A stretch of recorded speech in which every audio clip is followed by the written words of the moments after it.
សួស្តីអ្នកទាំងអស់គ្នាថ្ងៃនេះខ្ញុំមកធ្វើត្រីបំពងត្រកួនរសជាតិជូរហឹរ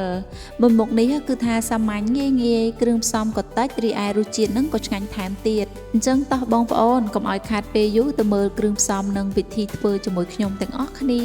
គ្រឿងផ្សំដំបូងគេដែលយើងត្រូវមាននោះគឺត្រីឡាប់យ៉ាក្រហម1ក្បាលបន្ទាប់មកទៀតគឺមានត្រកួនចំពោះត្រកួនគឺខ្ញុំប្រើត្រកួនចិនណាបានឆ្ងាញ់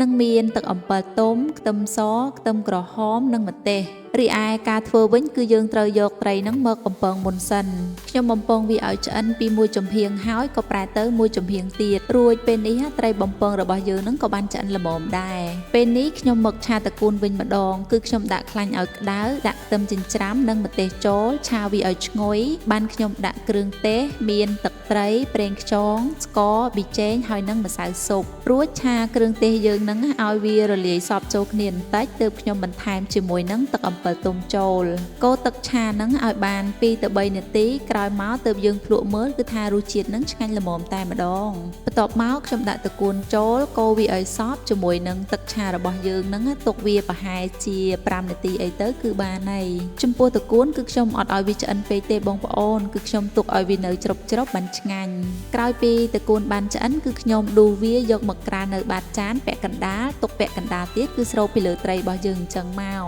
និយាយពីថាចូលជាតិគ្នាឆ្ងាញ់ណាស់ជូរហឹរញ៉ាំអត់ប្រលាន់ទេ